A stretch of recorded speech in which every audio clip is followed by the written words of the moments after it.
Bonjour à tous, aujourd'hui je vais vous présenter un jeu de cartes que j'ai depuis un certain temps, mais une nouvelle version est sortie il n'y a pas si longtemps que ça.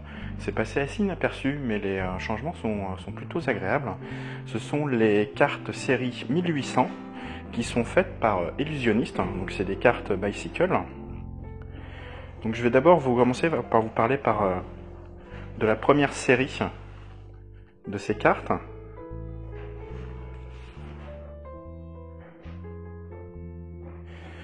La première série de ces cartes, donc elle était déjà assez jolie, ce sont des cartes plutôt anciennes,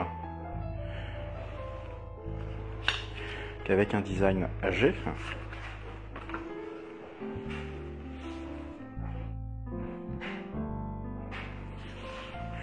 C'était des cartes que moi je trouvais très jolies, assez agréables à utiliser, mais j'avais un reproche, c'est que même en étant neuves, ce sont des cartes qui accrochent beaucoup et ne permettent pas de faire de jolis éventails. Et donc ça sera la deuxième partie de ma vidéo où, comme on m'a posé la question sur les cartes qui glissent et ce qu'on pouvait faire, je vous parlerai donc de la fanning powder ensuite.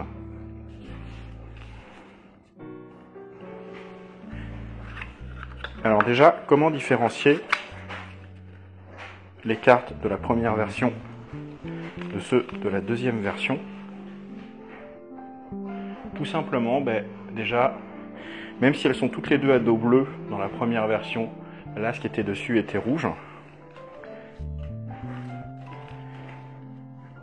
Sur la première version, c'était un Air Cushion Finish, alors que sur la deuxième version, c'est un Performance Coating.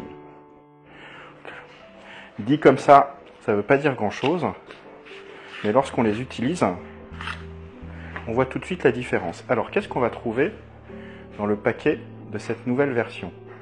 Déjà, on va commencer par une carte un peu particulière. C'est une dame de cœur, mais une dame de cœur à dos rouge, alors que c'est un paquet à dos bleu. Une carte de réduction pour les jeux de cartes chez Illusionniste, si vous commandez sur leur site web. Alors le site web, il est intéressant. Le problème, c'est que c'est un site américain. Donc, même avec la réduction, le problème, c'est les frais de port et éventuellement les frais de douane. Ensuite, on va trouver deux jokers. Très joli joker. Par contre, pas de révélation sur les jokers. Un as de pique avec un design un peu particulier. Vous voyez, tout le jeu de cartes est vieilli. Donc c'est un jeu de cartes classique, mais avec un design vieilli, très bien fait. Alors tous les points ne sont pas vieillis de la même façon, les cartes ne sont pas vieillies de la même façon. Que certains jeux de cartes vieillis, on peut leur faire le reproche que les cartes se ressemblent, que le dos, enfin que le fond se ressemble. Ça se voit tout de suite. Là, on a vraiment l'impression d'un vrai jeu vieilli. Parce qu'il y a énormément de différences entre la façon dont les figures ou dont les points sur les cartes sont vieillis. C'est un jeu de cartes classique, à part le fait que les cartes sont un peu vieillies. Et donc surtout, cette nouvelle version et ce nouveau finish des cartes fait en sorte que on a beaucoup moins de problèmes à faire des éventails ou à manipuler les cartes. Donc c'est vraiment un jeu de cartes très agréable à manipuler.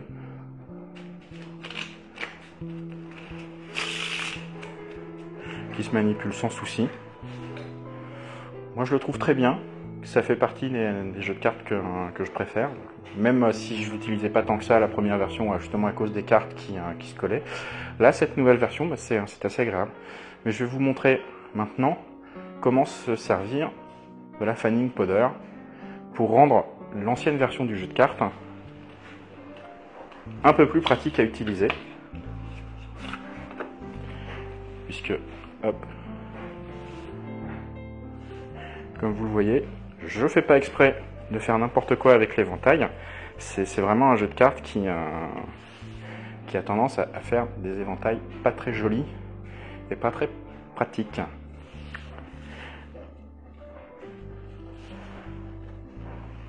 Donc je vais chercher ce qu'il me faut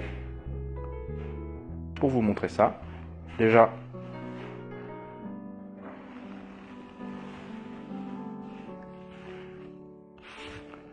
la fanning powder.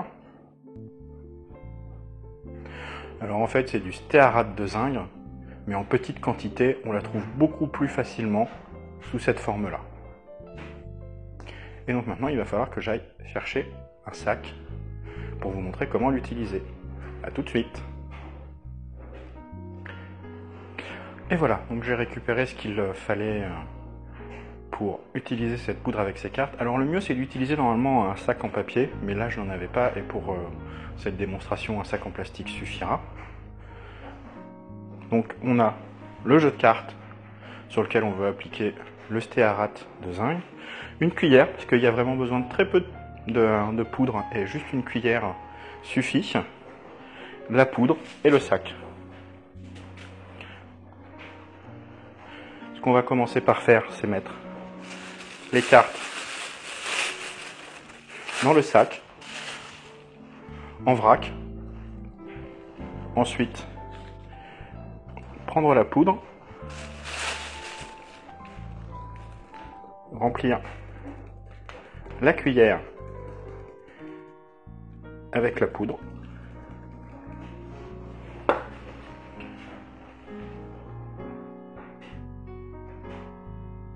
Donc vous voyez, juste une cuillère suffit, hein, pas la peine de la remplir à ras-bord. On la verse dans le sac, sur les cartes.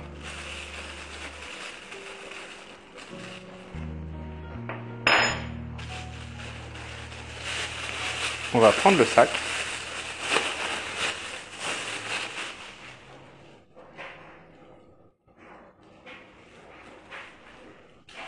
Et on va secouer les cartes dans le sac pour répartir la poudre sur les cartes. Alors le sac en plastique est mieux parce que la poudre accroche moins.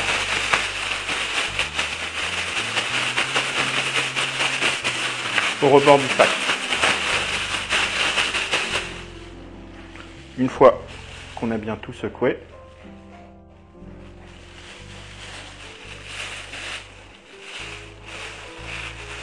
on récupère les cartes. Alors le mieux c'est de le faire dans une pièce aérée, parce que c'est une poudre qui est très fine, très volatile, et qu'il vaut mieux éviter quand même de trop respirer. Alors, on en profite pour manipuler un peu les cartes.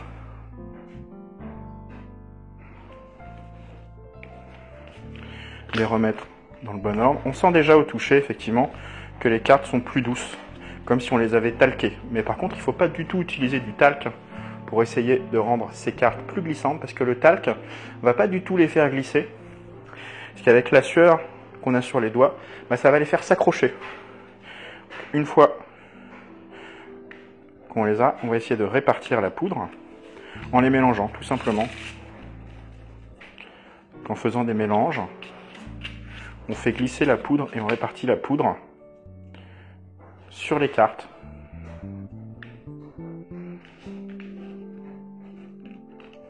Ce qui va permettre de bien répartir tout ça.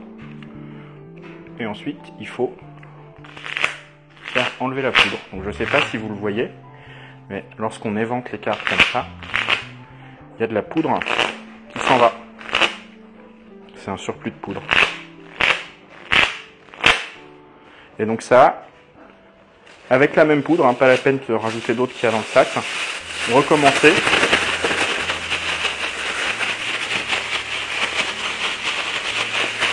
Deux, trois fois.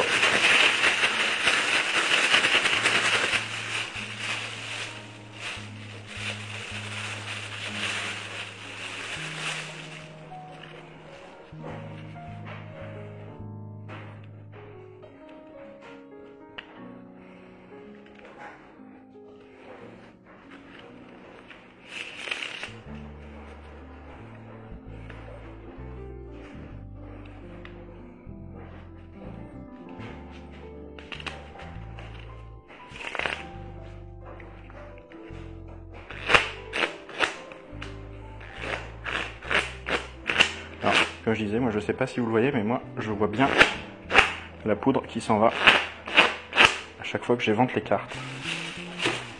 Et une dernière fois.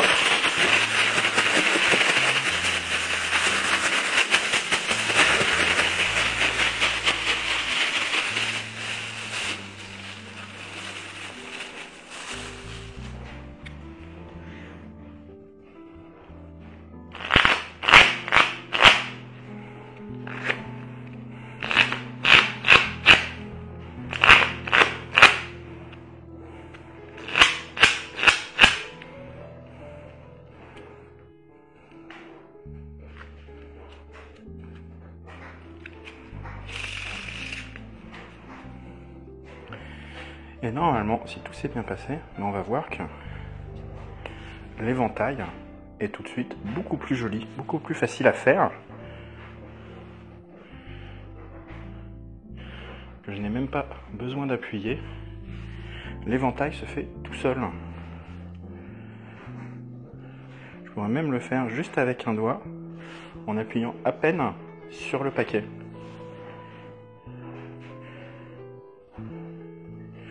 On arrive à avoir des très très jolis éventails, en tout cas moi je trouve, avec un jeu de cartes qui avant ne permettait pas du tout de faire d'éventail.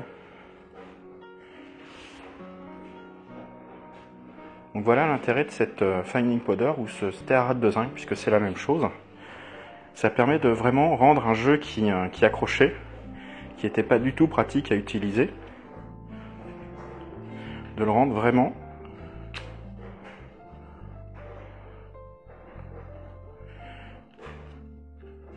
glissant, entre guillemets. C'est une sensation un peu particulière. Il n'est pas spécialement plus glissant, mais il est beaucoup plus facile à utiliser pour faire des éventails simples ou doubles. Même si je dois vous avouer que les doubles, je ne maîtrise pas trop parce que